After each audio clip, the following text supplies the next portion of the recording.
La pasada semana, y como siguiendo, escudriñando el libro de Primera de Timoteo que nos trajeron los hermanos de Adonai, yo consideré interesante el que buscáramos un poquito de iluminación acerca de los requisitos del obispado.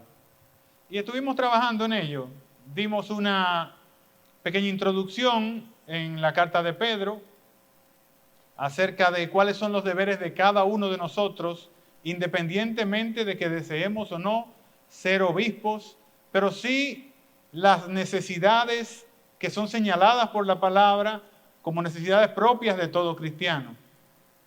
Y posteriormente entonces hablamos acerca de al menos 2 de los 14 requisitos que se presentan acá. Si los recuerdan, lo vamos a leer de nuevo para que estemos claros con estos requisitos que presenta el apóstol Pablo a su hijo Timoteo como necesidades. ¿Y por qué digo necesidades?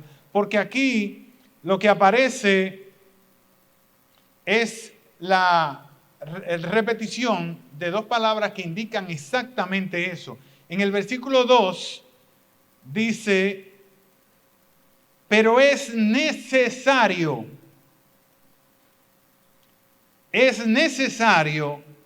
que el obispo sea, entonces a partir de ahí comienza a decir, irreprensible.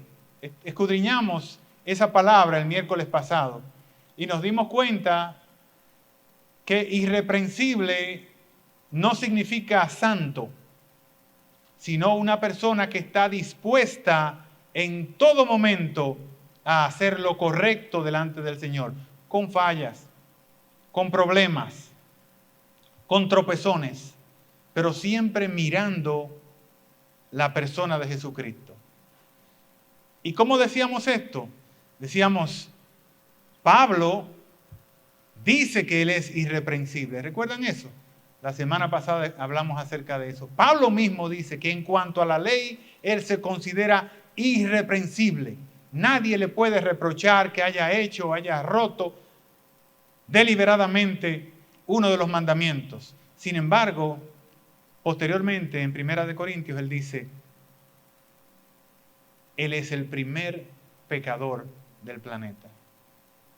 Dígame, mi hermano. Miserable de mí, ¿quién me librará de este cuerpo de pecado? Lo que quiere decir que nosotros estamos habilitados para ejercer el obispado, aun cuando nosotros también estamos en un cuerpo de pecado. ¿Qué es lo que tenemos que hacer? Someternos los unos a los otros, para que el cuerpo de Cristo sea perfecto, irreprensible. No quiere decir sin pecado, sino irreprensible, que nadie nos pueda señalar. Dentro de las otras cosas que el apóstol mencionaba, y lo vamos a ir llevando en el orden establecido, empezamos a conversar acerca de la segunda de las cosas que el apóstol Pablo señala, es marido de una sola mujer. Hablamos acerca de ello, pero nos quedaron algunos puntos que yo entiendo que son interesantes y que deberíamos verlo. Entre ellos le decíamos que es imposible que un hombre sirva a 2 señores, a 2 amos. De la misma manera, es imposible que un hombre ame a 2 mujeres o a 2 damas de la misma manera, porque va a terminar amando a una más que otra. Dentro de la palabra, es una cosa maravillosa.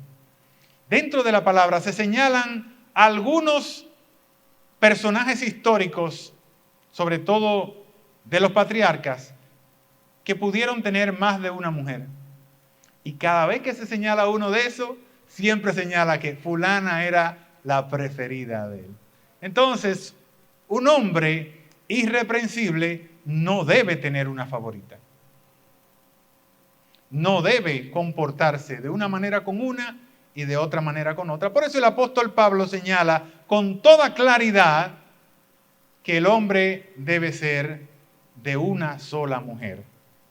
Hay un par de cositas que me gustaría hablar de eso. No puede ser bígamo o polígamo, sino marido de una sola mujer. Pablo no dice que se haya casado una sola vez. Y eso tenemos que establecerlo bien. El texto griego dice literalmente, es necesario, por la coma que aparece, es necesario. Cuando aparece una coma, ustedes saben que significa que se repite la misma acción anterior. Por lo cual, en cada una de estos requisitos, tenemos que siempre poner la palabra. Pero es necesario que el obispo sea irreprensible, coma. Cuando aparece esa coma debemos leer, pero es necesario que marido de una sola mujer. Pero es necesario que sea sobrio. Vamos a ir por cada una de estas, pero quiero que tengan en la cabeza siempre que cuando aparece la coma debemos usar todo el fraseo anterior para completar lo que dice la coma. Es necesario que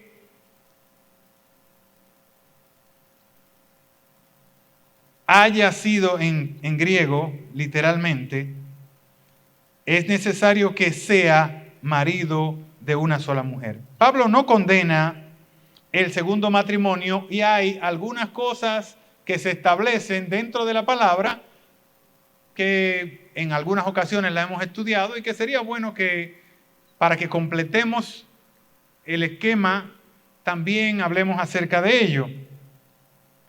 Esto excluye, por ejemplo, al viudo. Si el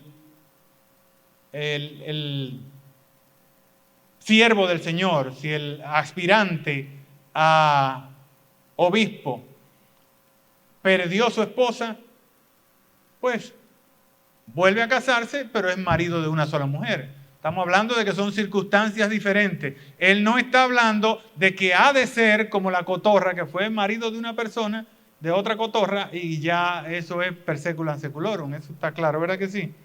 El otro caso, que también lo señala la palabra, para ello deberíamos haber leído Romanos capítulo 7, versículo 1, o Primera de Corintios capítulo 7, versículo 39, o Primera de Timoteo capítulo 5, versículo 14. Lo menciono para que cuando podamos leer o escuchar lo que estamos diciendo, ahora no tenemos el tiempo para escudriñar estos versículos, pero cuando revisen lo que hemos grabado en esta noche, puedan ir a esos versículos y puedan ver qué significa esto y dónde dice esto de que, por ejemplo, una persona que se haya quedado viuda puede sí comportarse como soltero desde ese punto de vista.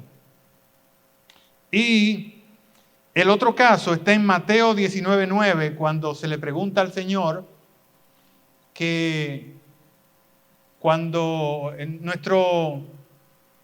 nuestro dador de leyes, que es Moisés, dio cartas de repudio a la mujer, si el hombre se puede volver a casar, y cuando maliciosamente le preguntan acerca de quién será la mujer si el marido se muere y dejó un hermano y cosas por el estilo. Entonces, como le dije, está establecido en Mateo 19:9, cuando lo revisen, se van a dar cuenta de que si la mujer fue repudiada por el Señor, por el marido, por el aspirante a obispo, por razones de fornicación de la mujer, entonces el hombre queda libre para casarse con otra mujer, para involucrarse en otra relación, aun cuando ella no haya muerto, sí queda la posibilidad. Y esas son las únicas posibilidades que presenta el apóstol Pablo, o que presenta toda la palabra, con relación a que puede que la mujer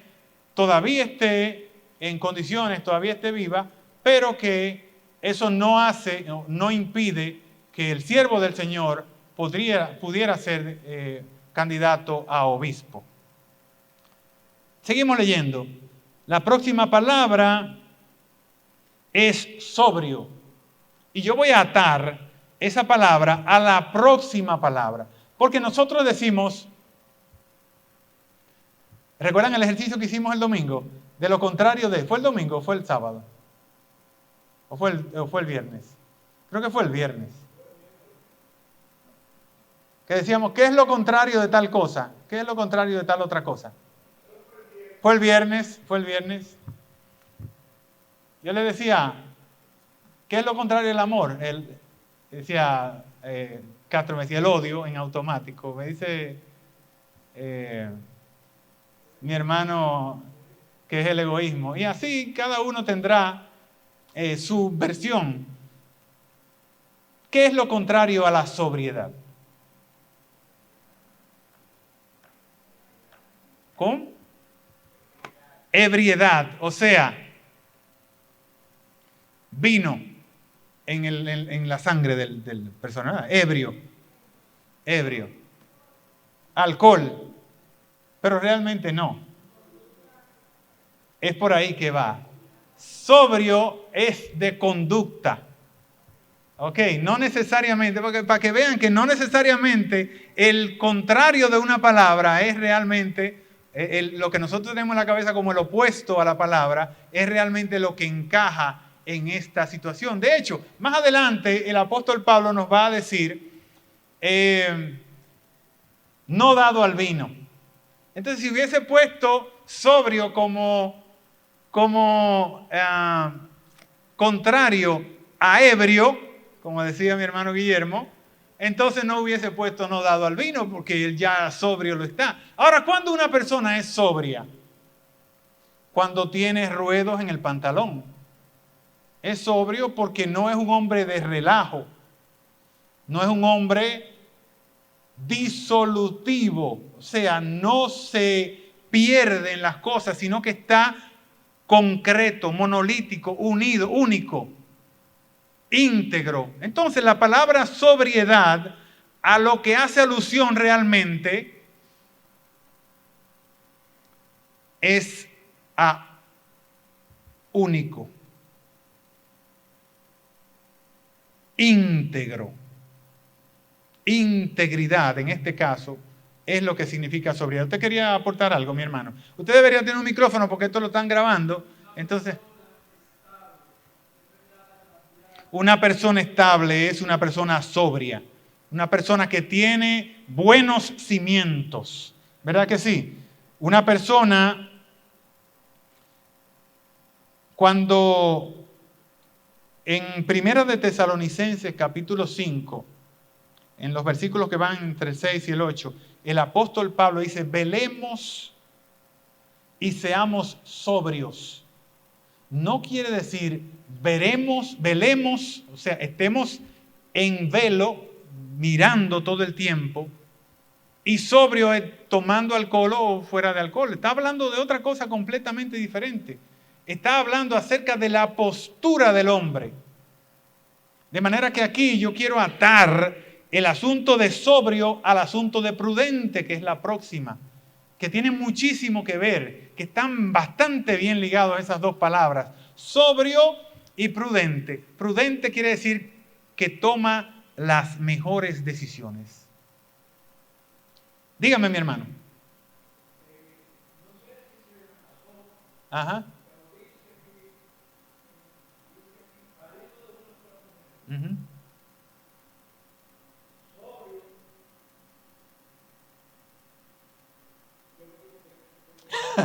No se preocupe, mi hermano, sí.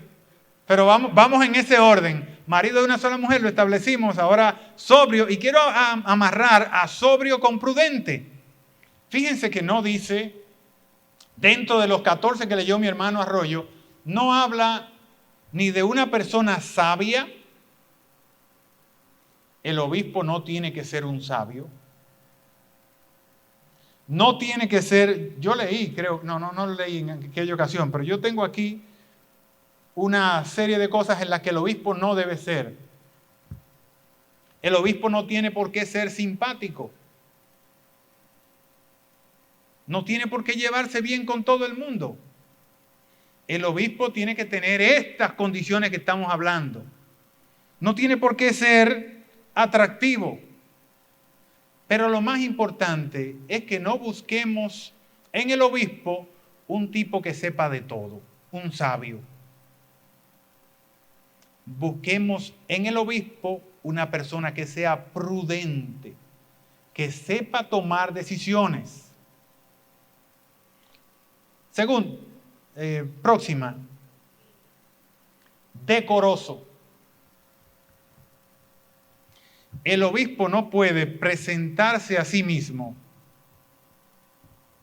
como una persona disoluta, que tenga dobleces, que al mismo tiempo que sea un lector de la palabra, también le guste una discoteca. Que al mismo tiempo que venga vestido para la iglesia, no lo puede encontrar en franela en la puerta de su casa. El decoro tiene que ver cómo se maneja delante de la gente.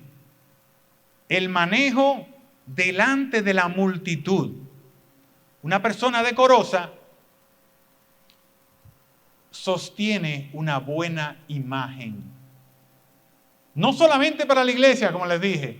El decoroso es decoroso dentro de la iglesia, pero dentro del barrio también. Dentro de su propia casa.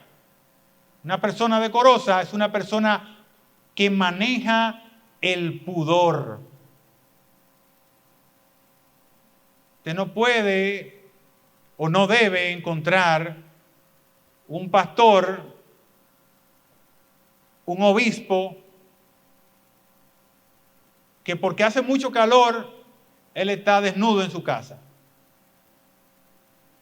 ¿Entiendes? Te va a abrir la puerta de su casa. Es que hace mucho calor y está en pantalones cortos, sin camisa. ¿Dónde está el decoro ahí? ¿Dónde está el decoro? Tiene que ser decoroso, prudente. Y eso siempre traigo la prudencia y puedo amarrar el asunto de la prudencia a cada una de esas palabras que está mencionando el apóstol Pablo aquí. Todas están vinculadas con el asunto de la prudencia. Seguimos. Hospedador. Esta no tiene mucho que buscarle. Esta palabra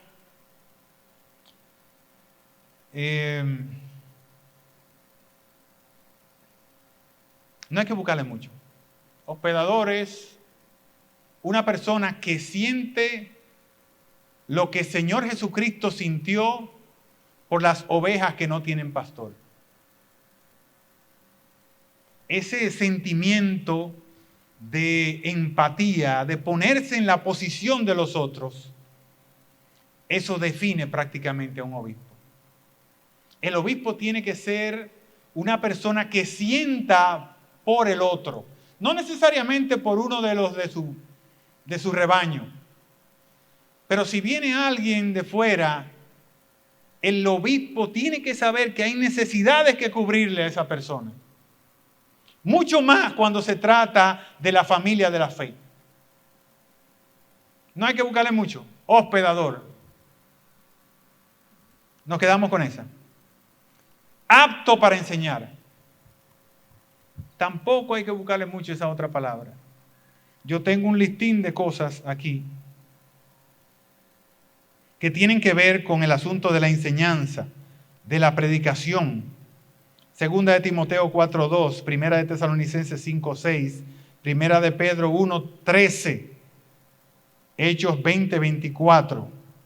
Y así son muchas las citas que tenía para adornar este asunto de apto para enseñar.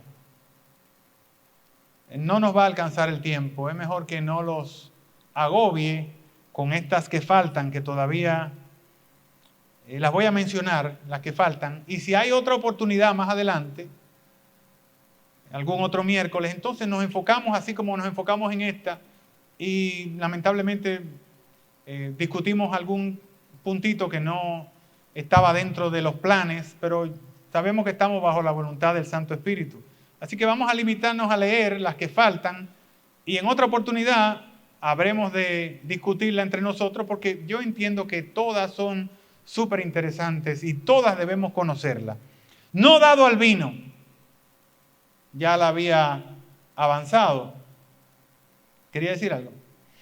No dado al vino. Fíjese que dentro de los requisitos que habló el hermano, porque él leyó prácticamente todo el capítulo 3, habló de los requisitos de los diáconos. Y dentro de los requisitos de los diáconos hay algunos que se parecen mucho a los del obispo y hay uno que se parece muchísimo a este. ¿Recuerdan cuál es? Ajá. Este dice, no dado al mucho vino. Eso da como la imagen de que el diácono sí pudiera acercarse un poco al vino. No, pero es exactamente lo mismo. No sabemos por qué el apóstol Pablo puso lo de mucho, pero sí sabemos que tanto el diácono como el obispo no deben acercarse de mala manera al vino, porque pierde el dominio propio del que habla el apóstol Pedro y entra en el mundo de la disolución. El vino diluye, eso está clarísimo. Mi hermano, ¿quería decir algo?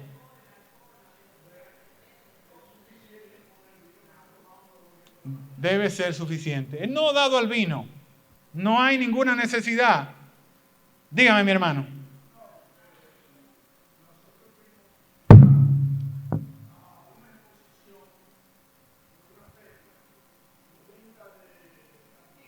Ajá.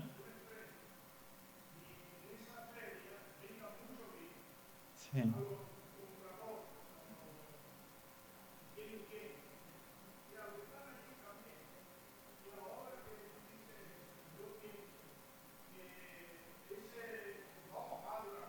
Claro.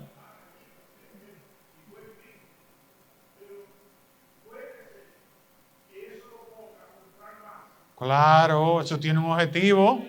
Eso tiene un objetivo. Yo nunca en toda mi vida, don Manuel, yo nunca he pisado un casino. Yo nunca en toda mi vida he pisado un casino. Pero yo sé que si usted va a un casino, usted no paga los tragos. ¿Verdad que no? ¿Alguien ha ido? Usted ha ido, ¿verdad? Usted no paga los vinos. Usted pide lo que usted quiera de tomar. Lo que sea. Y ellos se lo sirven. De hecho, si usted quiere un sándwich, una comidita, ellos se lo sirven. ¿Por qué? Porque es que el vino te saca de control. Y dentro del vino está el whisky y todos los otros tipos de vida, porque el asunto de vino aquí no es vino de solamente vino, es vino de todas las bebidas alcohólicas que puedan. O sea, esto es solamente mencionar una, pero ahí están todas ligadas. Dígame, mi hermano Arroyo. ¿Sí? La sobriedad tiene que ver con eso, con el autocontrol, con el dominio propio, y que se pierde inmediatamente usted se acerca a las bebidas alcohólicas. Vamos a dejarlo ahí, ya hemos sobrepasado el tiempo por unos 5 minutos, pero vamos a leerlo porque, perdón, que no lo leí para que los apuntemos. Arrancamos con no dado al vino, no pendenciero. Pendenciero es como en el antiguo se llamaba chismoso. O sea, pendenciero, cuando a mí me enseñaron la palabra pendenciero, era de ver, de gente que le gustaba mirar, ¿entiendes? Pero eso no es lo que significa pendenciero. Pendenciero lo que quiere decir es que necesita ver para comentar. Y eso, en español de Fernando Ortega, eso es chismoso. Los hombres no nos pueden decir que somos chismosos, pero nos encanta escuchar. Nos encanta escuchar para tener argumentos. Dígame, mi hermana. Adelante. Ok.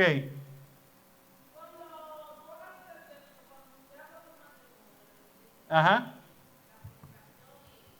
Sí, la muerte y la fornicación. Son las dos. Ajá.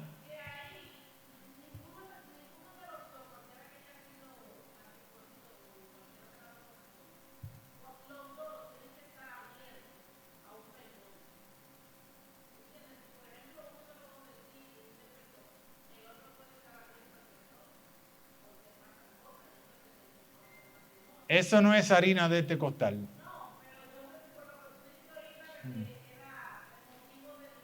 Sí. Sí, yo estoy clarísimo con eso. Ajá.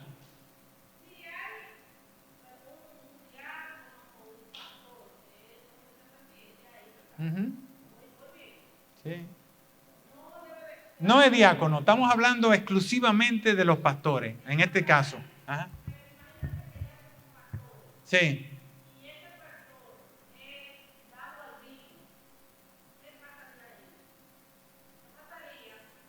Fíjate,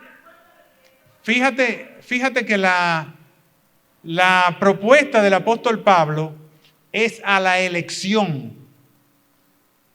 ¿Entiendes? La propuesta